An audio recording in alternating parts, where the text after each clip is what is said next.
Good evening friends. నిన్న క్లాస్లో మనం అర్థశాస్త్ర నిర్వచనం, దాని యొక్క భావనలు, పరిధి అనే విషయాలు తెలుసుకున్నాం. ఇందులో ప్రశ్న వస్తుందని కూడా క్లాస్లో మనం చెప్పడం జరిగింది. ఒకసారి మనం రివైజ్ చేసుకుంటే మళ్ళీ ముఖ్యాంశాలు ఏంటి అనే విషయాల్ని ఒకసారి రివైజ్ చేసుకున్నాం. ఈ డిఎస్సి రాసే అభ్యర్థులందరికీ కూడా ఈ టాపిక్ చాలా ఇంపార్టెంట్. ఖచ్చితంగా ఒక ప్రశ్న మీ చేతిలో ఉన్నట్టే. దీన్ని మీరందరూ కూడా ఖచ్చితంగా ఈ వీడియోను చివరి వరకు చూసి లైక్ చేయండి.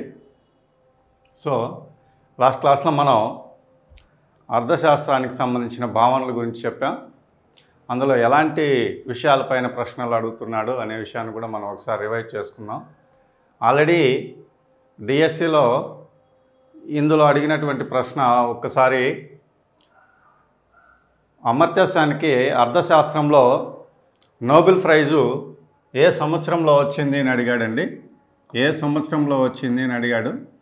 1998 వెల్ఫేర్ ఎకనామిక్స్లో కృషి చేసినందుకు ఆయనకు నోబెల్ ప్రైజ్ వచ్చింది. ఈ ప్రశ్న డిఎస్సిలో అడగడం జరిగింది. తర్వాత ఇంకొక ప్రశ్న ఏంటంటే, ఇడ్లీకి ఎలాంటి ప్రయోజనం ఉంది అని అడిగాడు. ఎలాంటి ప్రయోజనం ఉంది అని అడిగాడు. అది దానికి రూప ప్రయోజనం. ఇది పాత డిఎస్సిలో అడగడం జరిగింది. ఇది ఇంటర్మీడియట్ సిలబస్లో ఉంది. తర్వాత వస్తువులపైన కూడా ప్రశ్నలు అడగడం జరిగింది. అదేవిధంగా ఇంకొక విధంగా కూడా మీకు అడిగేదానికి అవకాశం ఉంది. సంపద నిర్వచనాన్ని బలపరిచినది ఎవరు అని అడుగుతాడు. బలపరిచినది చెప్పిందేమో యాడమ్ స్మిత్. దీన్ని బలపరిచినటువంటి వ్యక్తులు జేబీ సే, అలాగనే జేఎస్ మిల్. వీళ్ళిద్దరూ కూడా సంపద నిర్వచనాన్ని బలపరిచారు. ఈ యాడమ్ స్మిత్ సాంప్రదాయ అర్థశాస్త్రవేత్త అయిన వీళ్ళు కూడా జేబీసే మరియు జేఎస్ మిల్ ఇద్దరు కూడా సాంప్రదాయ శాస్త్రవేత్తలే. అలాగనే శ్రేయస్సు నిర్వచనాన్ని ఎవరు బలపరిచారు అని అడిగితే ఏసీ పిగు మరియు ప్రొఫెసర్ క్యానన్ అనే వాళ్ళిద్దరూ కూడా శ్రేయస్సు నిర్వచనాన్ని బలపరిచారు. సో వీళ్ళు నవ్య సంప్రదాయ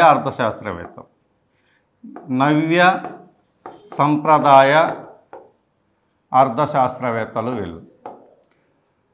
ఇక్కడ సంపద నిర్వచనాన్ని చెప్పినటువంటి యాడమ్ స్మిత్ ఏమో సాంప్రదాయ అర్థశాస్త్రవేత్త. వాళ్ళని బలపరిచినటువంటి వ్యక్తులు జేబీసే అండ్ జేఎస్ మిల్ ఇద్దరూ కూడా సాంప్రదాయ అర్థశాస్త్రవేత్తలే. శ్రేయస్సు నిర్వచనాన్ని చెప్పినటువంటి వ్యక్తి ఆల్ఫ్రెడ్ మార్షల్. ఈ మార్షల్ని సిద్ధాంతాన్ని, శ్రేయస్సు నిర్వచనాన్ని బలపరిచినటువంటి ఏసు పిగు క్యానన్ కూడా నియో క్లాసికల్ ఎకనమిస్టులు, అంటే నవ్య సంప్రదాయ అర్థశాస్త్రవేత్తలు. ఇది పైన వీళ్ళు ఏ శాస్త్రవేత్తలు అని కూడా అడిగేదానికి అవకాశం ఉంది. ఇది బాగా మీరు గుర్తుంచుకోవాలి. యాడమ్ స్మిత్ సంప్రదాయ అర్థశాస్త్రవేత్త, మార్షల్ నవ్య సంప్రదాయ అర్థశాస్త్రవేత్త అనే విషయాన్ని మీరు ఇక్కడ గుర్తుంచుకోవాల్సినటువంటి అవసరం ఉంది. తర్వాత మనం 5th class 10th class government text book చూసినట్టయితే సోషల్లో మనకు ప్రజలు వలసలు అనే చాప్టర్ ఉందండి. ఇందులో ఈ చాప్టర్కి సంబంధించినటువంటి విషయాలు కొన్ని మనకు టచ్ అవుతాయి. ఇందాక మనం చెప్పినటువంటి అర్థశాస్త్రంలో ప్రాథమిక భావనలు అనేటటువంటి చాప్టర్కి సంబంధించిన అంశాలు ఇందులో కొంచెం టచ్ అవుతాయి. అవేంటంటే అందులో ఒక సబ్ యూనిట్ ఉందండి, కుటుంబ బడ్జెట్ అని. కుటుంబ బడ్జెట్. దీంట్లో ఒక కుటుంబానికి యజమాని బడ్జెట్ని ఏ విధంగా ప్రిపేర్ చేస్తాడనే అంశంపైన చర్చించబడి ఉంటుంది. అందులో కుటుంబ యజమాని ఎలాంటి వాటికి తన బడ్జెట్ను వెచ్చిస్తాడు అనే అంశం పని తీసుకున్నట్లయితే, ఒకటి అవసర వస్తువులు,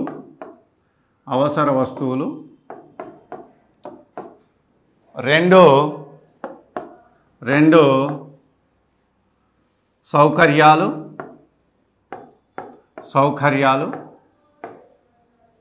మూడు విలాస వస్తువులు.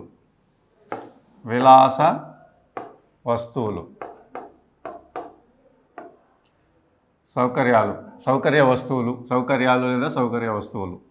సో కుటుంబ బడ్జెట్లో అతను తన బడ్జెట్ని ఎలా ప్రిపేర్ చేసుకుంటాడు, అవసరం వస్తువులు ఏంటికి ఏం కావాలి, సౌకర్యాలకి ఏమి వెచ్చించాలి, విలాస వస్తువులకి ఏమి వెచ్చించాలి, ఇవి పోను మిగిలిన దాన్ని పొదుపును తన భవిష్యత్తు అవసరాలకి ఎలా దాచిపెట్టుకోవాలి అనే విషయాలను ఈ కుటుంబ బడ్జెట్లో చర్చిస్తారు. కాబట్టి ప్రాథమిక భావనలు అని మనం ఇంతకుముందు చెప్పుకున్న క్లాస్లో ఈ వస్తువులు అనేటివి వస్తున్నాయి. కాబట్టి ఈ వస్తువులపైన ఖచ్చితంగా ప్రశ్న 100% ప్రశ్న ఖచ్చితంగా వస్తుందండి. ఈ మూడు అంశాలపైన ఎగ్జాంపుల్ అడుగుతాడు. మూడవటిపైన ఖచ్చితంగా ఎగ్జాంపుల్ అడుగుతాడు. ఇది బాగా మీరు గుర్తుపెట్టుకోండి. అవసరాలు, మనకు నిత్యం ఏం అవసరాలు కావాలి, కూడు, గూడు, గుడ్డ, నీరు, ఇవన్నీ కూడా మనకు అవసరమైనటువంటి వస్తువులు.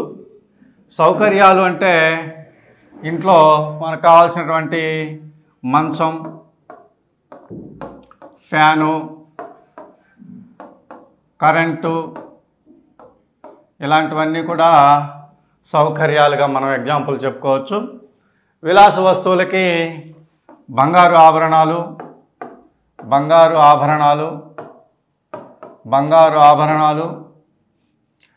కారు, ఏసీ మొదలగు వస్తువులని విలాస వస్తువులుగా చెప్పచ్చు.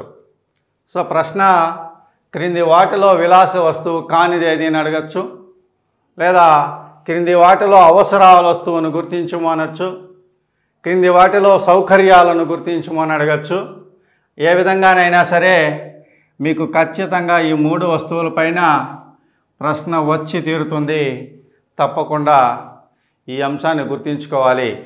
ఈ ప్రాథమిక భావనలు అనే అంశాన్ని ఇంటర్మీడియట్ స్థాయిలో ఎందుకు చదువుకోవాల్సినటువంటి పరిస్థితి వచ్చిందంటే, ఈ వస్తువుల గురించి మనకు లోయర్ స్టడీస్లో కూడా ఇవ్వడం జరిగింది. తర్వాత క్లాసెస్లో కూడా మనం ఈ 8th class, 9th class, 10th class సిలబస్ను కూడా చాప్టర్ వైజు ఎకానమీలో చాప్టర్ వైజు మీ క్లాసులు ఇవ్వడం అనేది, వీడియోలు చేయడం అనేది జరుగుతుందండి. ఈ ఇంటర్మీడియట్ సిలబస్ను మనం మైక్రో ఎకనామిక్స్ని పూర్తిగా క్షుణ్ణంగా చదివితే ఈ పూర్తిగా ఎకనామిక్స్ అనేది మనకు బాగా అర్థమవుతుంది. ఏ వర్డ్ చెప్పినా, ఏ విధంగా చెప్పినా ఈ క్లాసెస్ని కూడా మనకు అర్థమవుతాయి. కాబట్టి మొదటగా మన ఆ విషయాలు మనం చర్చించుకుంటున్నాం. కాబట్టి ఈ విషయాన్ని అందరూ కూడా గుర్తుంచుకోవాలి. సో ఈ విధంగా అర్థశాస్త్ర భావనలపైన ప్రశ్నలు అడగచ్చు. ఇది కాకుండా మనకి ఇంకొక విషయం ఏంటంటే, పరిచయాల తర్వాత మనం చదువుకోవాల్సినటువంటి ఇంకొక యూనిట్ ఏంటంటే వినియోగదారుని ప్రవర్తనా సిద్ధాంతం.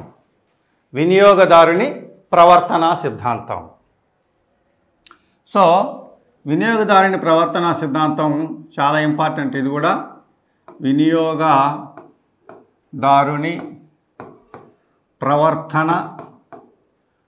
ప్రవర్తన సిద్ధాంతం.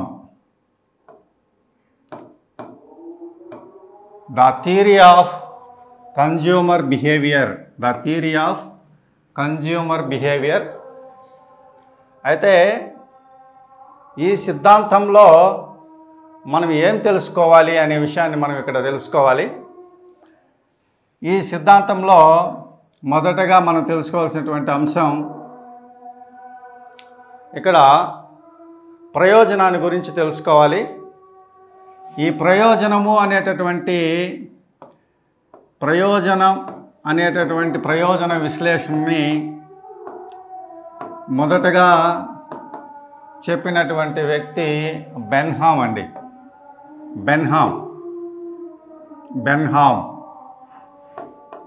బెన్హామ్ అనేటటువంటి అర్థశాస్త్రవేత్త ఈ ప్రయోజన విశ్లేషణ గురించి మొదటగా చెప్పడం, తర్వాత దీన్ని జీవాన్స్ అనేటటువంటి వ్యక్తి వివరించడం జరిగింది. జీవాన్స్ అనేటటువంటి శాస్త్రవేత్త ఈ ప్రయోజనాన్ని వివరించినటువంటి ఆర్థికవేత్త, ప్రయోజనాన్ని వివరించిన ఆర్థికవేత్త 1871లో 1871లో ఈ ప్రయోజనాన్ని ఆయన వివరించడం అనేది జరిగింది. తర్వాత ముఖ్యంగా ఇందులో ప్రశ్న, ఈ ప్రయోజనాన్ని 2 విశ్లేషణలుగా మనము తీసుకోవచ్చండి. ఒకటి కార్డినల్ విశ్లేషణ,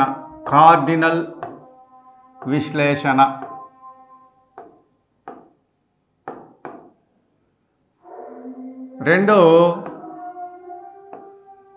ఆర్డినల్ విశ్లేషణ. ఆర్డినల్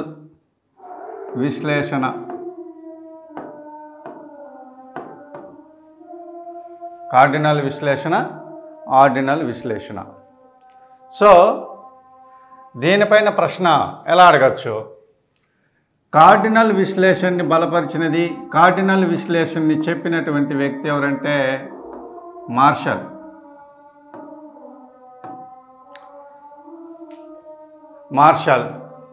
ఆర్డినల్ విశ్లేషణని చెప్పినటువంటి వ్యక్తి ఎవరంటే జేఆర్ హిక్స్. కార్డినల్ విశ్లేషణ చెప్పినటువంటి వ్యక్తి మార్షల్, ఆర్డినల్ విశ్లేషణ చెప్పినటువంటి వ్యక్తి జేఆర్ హిక్స్. సో ఇక్కడ మనం ఇంకొక విషయం తెలుసుకోవాలి. అదేంటంటే కార్డినల్ విశ్లేషణ అంటే ఏమనేది మనకి ఇంపార్టెంట్. కార్డినల్ విశ్లేషణ ఏంటి అనేది మనం తెలుసుకోవాలి. జనరల్గా ప్రయోజనాన్ని మనము ఎలా కొలుస్తామంటే, అర్థశాస్త్రంలో ప్రయోజనాన్ని ఎలా కొలుస్తాము? యూటిల్స్లో కొలుస్తామండి. యూటిల్స్లో కొలుస్తాం ప్రయోజనాన్ని. కాబట్టి ప్రయోజనాన్ని యూటిల్స్లో కొలుస్తాం. అయితే కార్డినల్ విశ్లేషణలో మార్షల్ ఏం చెప్తాడు అంటే, ప్రయోజనాన్ని సంఖ్యారూపంలో కొలవవచ్చు చెప్తాడు. ప్రయోజనాన్ని సంఖ్యారూపంలో కొలవచ్చు అని చెప్తాడు. ఫర్ ఎగ్జాంపుల్, ఒక యాపిల్ తిన్నాం, మనకు వచ్చినటువంటి ప్రయోజనం 30 యూటిల్స్ వచ్చింది. రెండవ యాపిల్ తిన్నాం, మనకు వచ్చినటువంటి ప్రయోజనం 50 యూటిల్స్ వచ్చింది అని సంఖ్యారూపంలో చెప్తున్నాం. ఇలా యూటిల్స్ని, ప్రయోజనాన్ని సంఖ్యారూపంలో చెప్పడాన్నే కార్డినల్ విశ్లేషణ అంటారు. అంటే ఈ సంఖ్యారూపంలో ఎలా చెప్తున్నాం? కొలిచి చెప్తున్నామా? నో, కొలిచి చెప్పట్లేదు, ఊహాత్మకంగా ఊహించి చెప్తున్నాం. ఒక యాపిల్ తిన్నాం, 30 యూనిట్లు వచ్చింది. 2 తిన్నాం, 50 యూనిట్లు వచ్చింది. 3 యాపిల్ తిన్నాం, 65 యూనిట్లు వచ్చింది అని మనం ఊహించి ఖచ్చితంగా సంఖ్యారూపంలో చెప్తున్నాం. దీన్నే మనం ఏమంటామంటే కార్డినల్ విశ్లేషణ అంటాం. సో ఇక ఆర్డినల్ విశ్లేషణ చెప్పినటువంటి వ్యక్తి ఎవరు అంటే జేఆర్ హిక్స్. ఈయన ఆర్డినల్ విశ్లేషణలో ఏం చెప్తాడు అంటే, ప్రయోజనాన్ని సంఖ్యారూపంలో చెప్పకుండా ఊహించి మొదటి వస్తువు కంటే రెండవ వస్తువు, లేదా మొదటి యాపిల్ కంటే రెండవ యాపిల్ అధిక ప్రయోజనాన్ని ఇచ్చింది, ఎక్కువ ప్రయోజనాన్ని ఇచ్చింది. రెండవ దానికంటే మొదటిది తక్కువ ప్రయోజనాన్ని ఇచ్చింది అని మాత్రమే చెప్తుంది. అంటే మొదటి దానికంటే ఎక్కువ లేదా రెండవ దానికంటే మొదటిది తక్కువ ప్రయోజనాన్ని ఇచ్చిందని. ఎక్కువ తక్కువ అని మాత్రమే చెప్తుంది, సంఖ్యా రూపంలో ఈ విశ్లేషణ చెప్పదు. కాకపోతే కార్డినల్ విశ్లేషణ మరియు ఆర్డినల్ విశ్లేషణలు రెండూ కూడా ఊహాత్మకమైనటువంటి భావనలే. జనరల్గా మనం మామూలుగా ఎకనామిక్స్లో అన్నీ ఊహించుకునేటివే.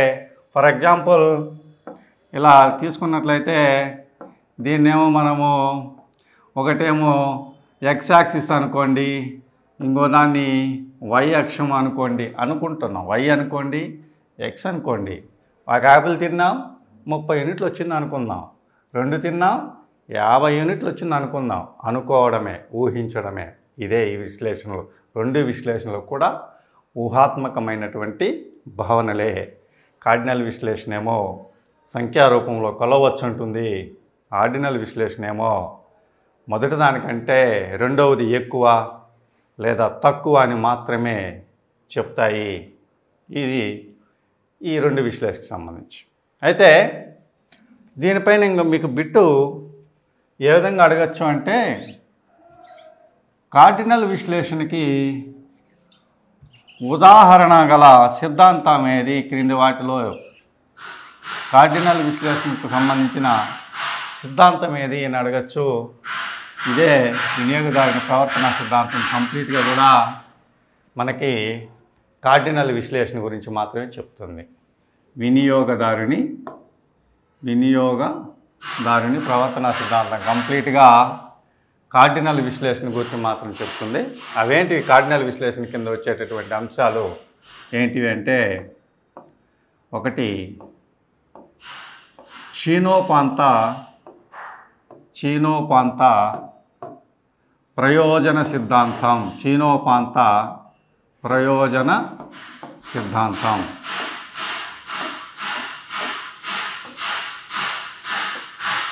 రెండు, సమోపాంత ప్రయోజన సిద్ధాంతం. సమోపాంత ప్రయోజన సిద్ధాంతం. 3, డిమాండ్ సిద్ధాంతం. డిమాండ్ సిద్ధాంతం. 4, డిమాండ్ సూత్రము.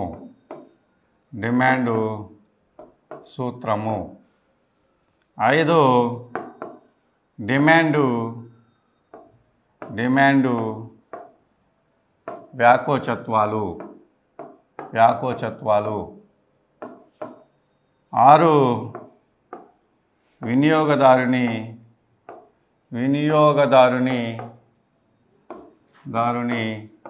మిగులు, కన్జ్యూమర్ సర్ప్లస్. సో కాబట్టి ఇక్కడ కార్డినల్ విశ్లేషణలో చెప్పేటటువంటి సిద్ధాంతాలన్నీ కూడా ఇవి కార్డినల్ విశ్లేషణకు సంబంధించిన సిద్ధాంతాలన్నీ. ఇవేవి? చీనోపాంత ప్రయోజన సిద్ధాంతం, సమోపాంత ప్రయోజన సిద్ధాంతం, డిమాండ్ సిద్ధాంతం, డిమాండ్ సూత్రం, డిమాండ్ వ్యాకోచత్వాలు, వినియోగదారుని మిగులు. ఈ అంశాలన్నీ కూడా కార్డినల్ విశ్లేషణకు సంబంధించిన అంశాలు. సో ఈ కార్డినల్ విశ్లేషణ ఎవరు చెప్పారు? ఇప్పుడు చూడండి, మార్షల్. కార్డినల్ విశ్లేషణ ఎవరు చెప్పారు? మార్షల్. సో ఈ సిద్ధాంతాలన్నీ కూడా, ఇక్కడ చెప్పినటువంటి సిద్ధాంతాలన్నీ కూడా వివరించినది, వీటి అన్నిటికీ బలపరిచినది, ఈ సిద్ధాంతాలను చెప్పినటువంటి వ్యక్తి ఎవరంటే మార్షల్. ఇవన్నీ కూడా మార్షల్ విశ్లేషణలు. ఇవన్నీ కూడా మార్షల్ విశ్లేషణలే. అంటే ఈ సిద్ధాంతాలన్నీ కూడా మార్షల్ చెప్పాడు అనే విషయాన్ని మీరు ఇక్కడ గుర్తుంచుకోవాలి. ఇవన్నీ కూడా కార్డినల్ విశ్లేషణకు సంబంధించిన అంశాలు. తర్వాత ఆర్డినల్ విశ్లేషణ. ఆర్డినల్ విశ్లేషణ ఎవరు చెప్పారని చెప్పాము? ఆర్డినల్ విశ్లేషణని ఎవరు చెప్పారు? ఆర్డినల్ విశ్లేషణని చెప్పింది J.R. హిక్స్. మీరు ఇంటర్మీడియట్ స్థాయిలో చదివే ఉంటారు. ఈయన ఆర్డినల్ విశ్లేషణకి ముఖ్య ఉదాహరణ ఉదాసీనత వక్రరేఖలు.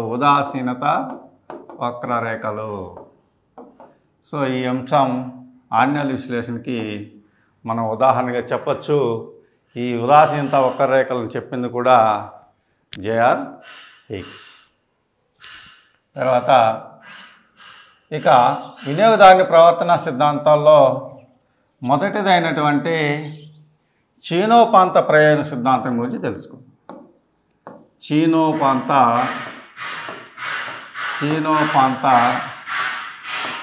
ప్రయోజన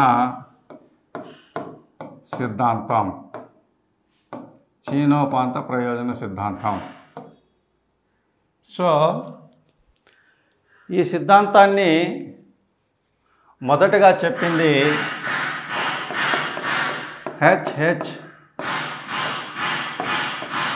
గాషన్. సో అందుకే దీనికి మరొక పేరు గాషన్ మొదటి సూత్రం అని చెప్పి, గాషన్ మొదటి సూత్రంగా చెప్పవచ్చు. చీనోపాంత ప్రయోజన సూత్రాన్ని హెచ్ గాషన్ చెప్పాడు కాబట్టి దీన్ని గాషన్ మొదటి సిద్ధాంతం అని చెప్పచ్చు. దీన్ని బలపరిచి విశ్లేషించినటువంటి వ్యక్తి మార్షల్. సిద్ధాంతాన్ని చెప్పిన వ్యక్తిగా మనం చెప్పచ్చు చీనోపాంత ప్రయోజన సిద్ధాంతం. ఇప్పుడు ప్రయోజనం అనగానేమి, దీనికంటే ముందు మనం తెలుసుకోవాల్సింది ప్రయోజనం అంటే మనం ఇంతకుముందు క్లాసులో తెలుసుకున్నాం. ఇందులో మనం తెలుసుకోవాల్సింది మొత్తం ప్రయోజనం, ఉపాంత ప్రయోజనం. మొత్తం ప్రయోజనం, ఉపాంత ప్రయోజనం. మొత్తం ప్రయోజనం అంటే మొత్తం యూనిట్ల నుండి వచ్చేటటువంటి ప్రయోజనం. మొత్తం యూనిట్లో ఉపయోగించడం వల్ల వచ్చే ప్రయోజనాన్ని మొత్తం ప్రయోజనం అని అంటాం. అలాగనే ఉపాంత ప్రయోజనము అంటే ఒక యూనిట్ని, ఫర్ ఎగ్జాంపుల్ ఒక యూనిట్ని అదనంగా ఉపయోగించడం వల్ల కలిగే అదనపు ప్రయోజనాన్ని ఉపాంత ప్రయోజనం అంటారు. ఒక యూనిట్ని అదనంగా ఉపయోగిస్తే వచ్చే అదనపు ప్రయోజనం, దాన్నే మనం ఏమంటామంటే ఉపాంత ప్రయోజనము అంటాం. సో ఇప్పుడు మనం ప్రయోజనం అంటే మనకు తెలిసింది, ప్రయోజనం అంటే వినియోగదారుని కోరికను తీర్చడం, వినియోగదారు కోరికను తీర్చే శక్తి కలిగి ఉండడం. మొత్తం ప్రయోజనం అంటే మొత్తం యూనిట్ల వల్ల కలిగేటటువంటి ప్రయోజనం. ఉపాంత ప్రయోజనం అంటే ఒక యూనిట్ని అదనంగా ఉపయోగించడం వల్ల కలిగే అదనపు ప్రయోజనం, దాన్ని ఉపాంత ప్రయోజనం అంటాం. కాబట్టి ఈ చీనోపాంత ప్రయోజన సిద్ధాంతం దీని అర్థం ఏమంటే ఒక యూనిట్ని అదనంగా ఉపయోగించడం వల్ల వచ్చేటటువంటి అదనపు ప్రయోజనం రాను క్షీణిస్తుంది, కాబట్టే దీన్ని చీనోపాంత ప్రయోజన సిద్ధాంతము అన్నారు. సో ఫర్ ఎగ్జాంపుల్ మనం ఇక్కడ ఈ చీనోపాంత సిద్ధాంతంలో ఏం చెప్పారో చూద్దాం. ఒక వ్యక్తి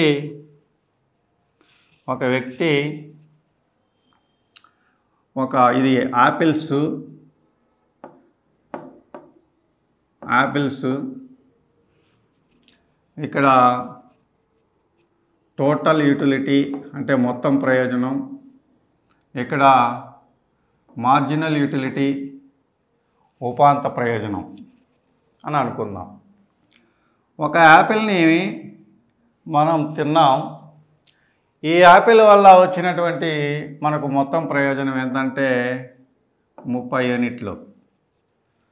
దీనివల్ల అదనపు ప్రయోజనం కూడా ఇక్కడ 30 యూనిట్లే ఉంటుంది. యూటిల్స్.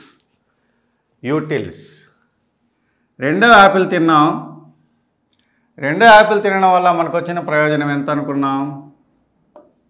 50 యూటిల్స్. ఇప్పుడు మొదటి దాని కంటే రెండవది ఎన్ని యూనిట్లు ఎక్కువ ఇచ్చింది? 20 యూనిట్లు. ఎన్ని ఇచ్చింది? 20 యూనిట్లు. అంటే 50లో నుంచి 30 తీసేయాలి. ఎన్ని యూనిట్లు వచ్చింది? 20 యూనిట్లు ప్రయోజనం వచ్చింది.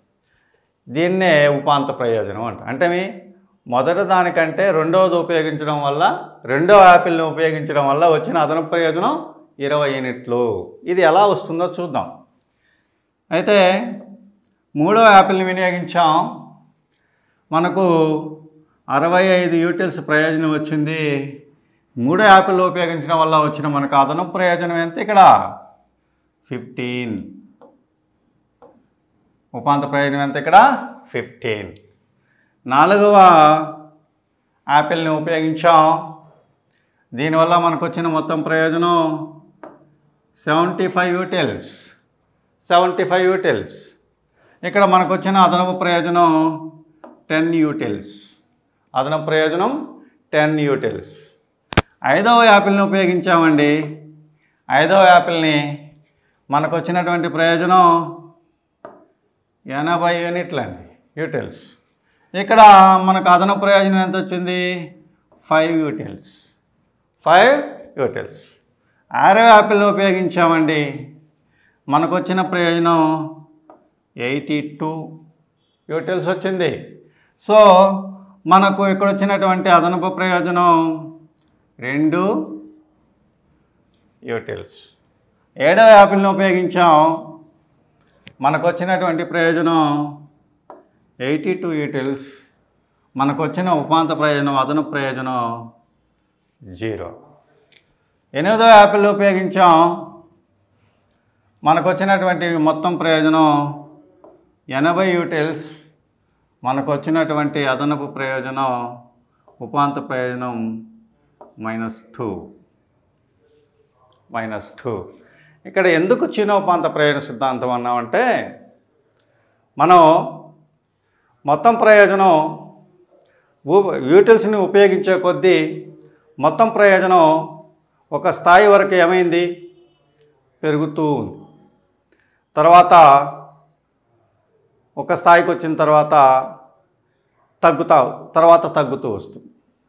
కానీ ఇక్కడ ఈ సూత్రం యొక్క మీనింగ్ ఏంటి? చీనోపాంత అంటే ఉపాంత ప్రయోజనం క్షీణిస్తుంది అనేది చెప్పడమే దీని యొక్క ముఖ్య ఉద్దేశం. ఉపాంత ప్రయోజనం క్షీణిస్తుంది అని మాత్రమే ఈ సిద్ధాంతం ముఖ్య విశ్లేషణ. ఇక్కడ చూడండి, ఉపాంత ప్రయోజనం ఏమవుతుంది? మొదటగా 30 యూనిట్లు, తర్వాత 20, 15, 10, 5 రాను ఏమైంది? తగ్గుతూ వచ్చింది. ఒక స్థాయికి వచ్చిన తర్వాత అది 0 అయిపోయింది. తర్వాత ఏమైంది? మైనస్. అందుకే దీనికి రాను ఉపాంత ప్రయోజనం అదనపు యూనిట్లు ఉపయోగించడం వల్ల మనకి ఇక్కడ ఉపాంత ప్రయోజనం తగ్గుతూ వచ్చి ఒక స్థాయిలో శూన్యమై రాను అది రుణాత్మక స్థాయికి చేరుకుంది. కాబట్టి దీనికి చీనోపాంత ప్రయోజన సిద్ధాంతం అని పేరు. సో మనం దీన్ని గ్రాఫ్ రూపంలో కూడా ఈజీగా గుర్తుపెట్టుకోవచ్చండి. గ్రాఫ్ రూపంలో కూడా సింపుల్గా మీరు దీన్ని ఐడెంటిఫికేషన్ చేసుకోవచ్చు. దీనిపైన ప్రశ్న ఎలా అడుగుతాడు అనే విషయాన్ని కూడా మీకు చెప్తాను. సో ఇక్కడ మనం ఒక గ్రాఫ్ తీసుకున్నామండి. సో ఈ గ్రాఫ్లో మనం ఇది y అక్షం అనుకుందాం, ఇది x అనే అక్షం అనుకుందాం.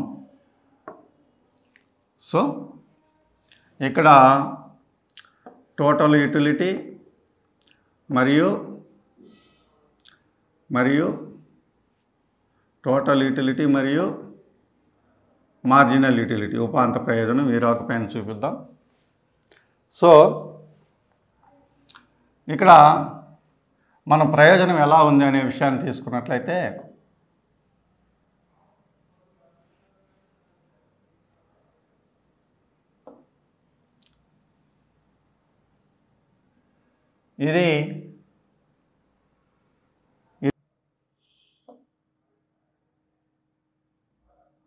ఇది మార్జినల్ యూటిలిటీ ఉపాంత ప్రయోజనం, ఇది టోటల్ యూటిలిటీ మొత్తం ప్రయోజన రేఖ. సో సింపుల్గా గుర్తుపెట్టుకున్నాం, ఇది మొత్తం ప్రయోజన రేఖ అన్నాం,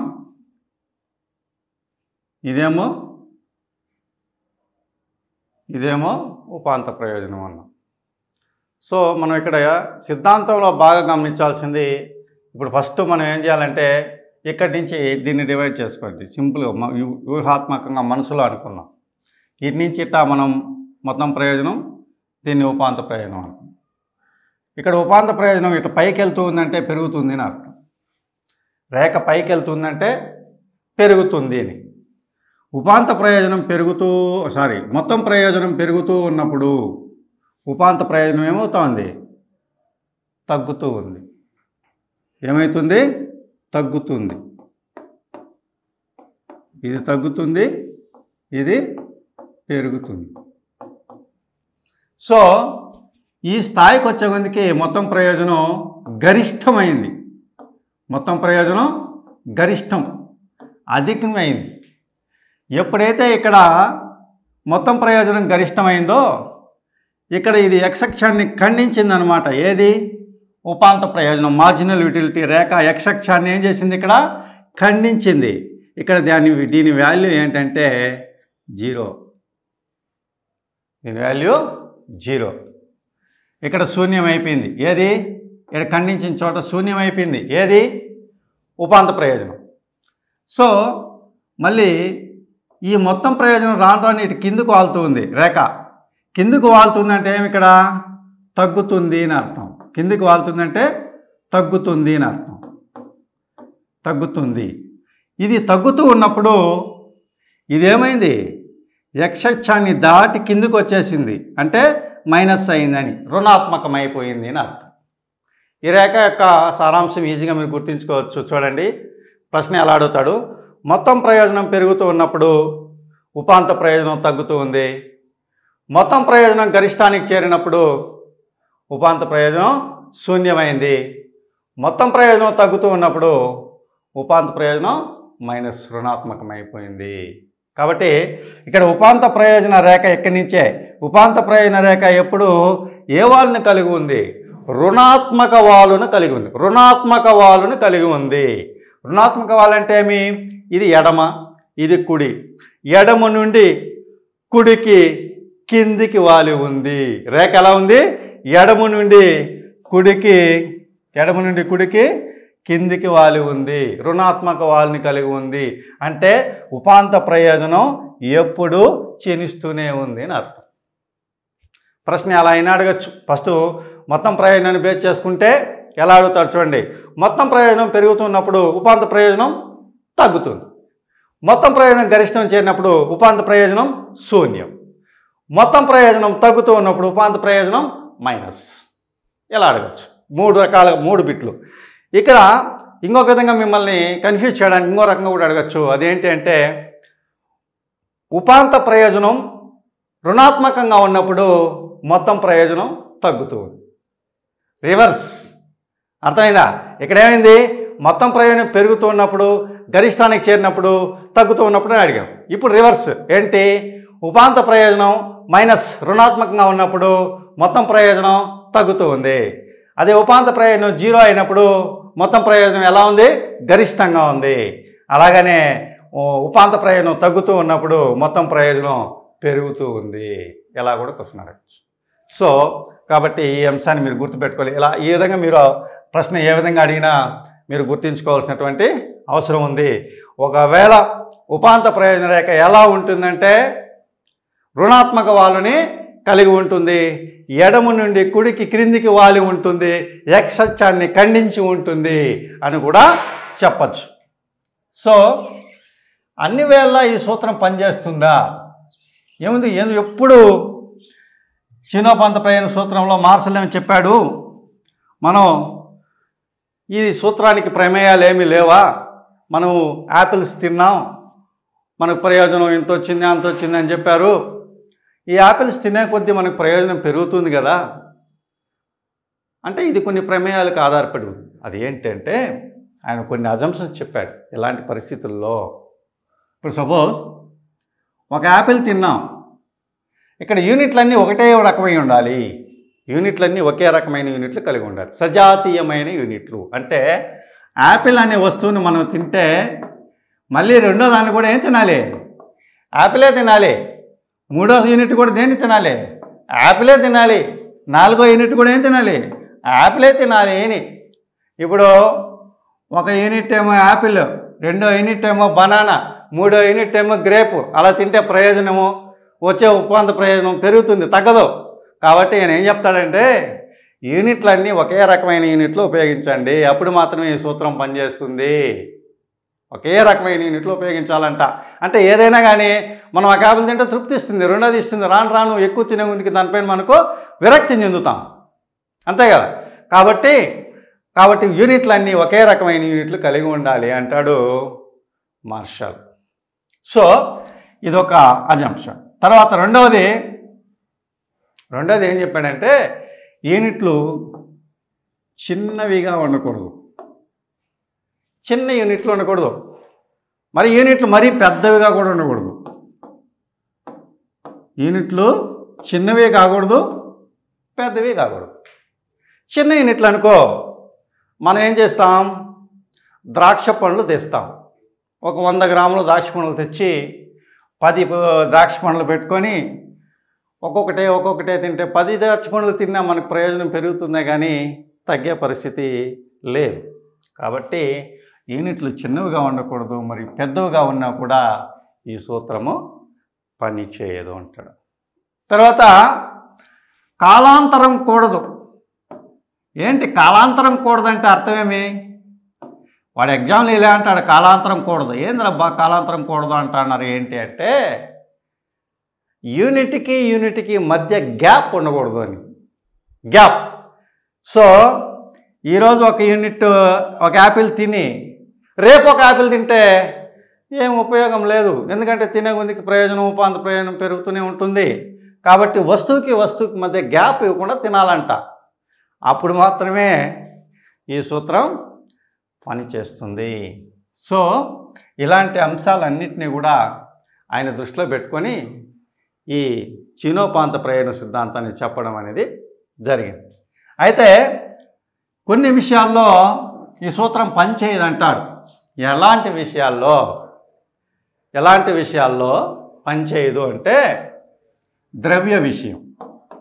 డబ్బు ఎంత వచ్చినా మనకు ప్రయోజనం పెరుగుతూనే ఉంటుంది, దానివల్ల అదనపు డబ్బు వచ్చే ముందుకి అదనపు కోరికలు పెరగడం, అదనపు ప్రయోజనాలు మనకి ఎక్కువ పొందుతూ ఉంటాం. కాబట్టి ద్రవ్య విషయంలో ఈ సూత్రం పనిచేయదు అని. తర్వాత సామాజిక వస్తువుల వినియోగం. సామాజిక వస్తువుల వినియోగం అంటే మీ టెలిఫోన్ సామాజిక వస్తువే, వినియోగించే కొద్దీ మనకు ప్రయోజనమే ఉంటుంది, దాంట్లో ఇబ్బంది ఏం లేదు. తర్వాత ద్రవ్య విషయం అయిపోయింది. తాగుబోతులు వ్యసనపరులు వాళ్ళ విషయంలో కూడా ఈ సూత్రం పనిచేయదు, తాగుబోతుల విషయంలో కూడా. తర్వాత ఈ సామాజిక విషయాలంటే మీకు ఇంకా కొన్ని తెలుసుకోవాలి. ఇంకా కొన్ని అపూర్వ వస్తువులు అంటే స్టాంప్ కలెక్షన్, తపాలా బిళ్ళలు కలెక్షన్ చేసుకోవడం, కాయిన్ కలెక్షన్ చేయడం, ఇలాంటి అపూర్వ వస్తువులు మనం కలెక్ట్ చేస్తూ ఉంటాం. అలాంటి వస్తువుల్లో కూడా ఈ సూత్రము పని చేయదు అనే విధానం పైన ఈ సూత్రాన్ని మార్షల్ చెప్పడం అనేది జరిగింది. సో ఈ ప్రశ్న పైన, ఈ చాప్టర్ పైన మీకు ఖచ్చితంగా ప్రశ్న ఉంటుంది. ఏ స్థాయిలో అయినా, ఏ స్థాయి ఎగ్జామ్ అయినా మీరు అందరూ కూడా గుర్తుపెట్టుకోవాల్సింది ప్రతి విషయాన్ని క్షుణ్ణంగా చూడండి. మీకు ఫ్యూచర్లో క్లాస్ వైజ్ క్లాసులు కూడా ఉంటాయి. ఎకానమీలో ఎన్ని మార్కులకు మీకు అడిగితే అన్ని మార్కులు మీరు ఆన్సర్ చేసే విధంగా మన క్లాసులు ఉంటాయి. మీరు అందరూ కూడా ఈ వీడియో చూసి అందరూ సపోర్ట్ చేసి అందరూ లైక్ చేయాలి అని కోరుకుంటున్నాను. Thank you.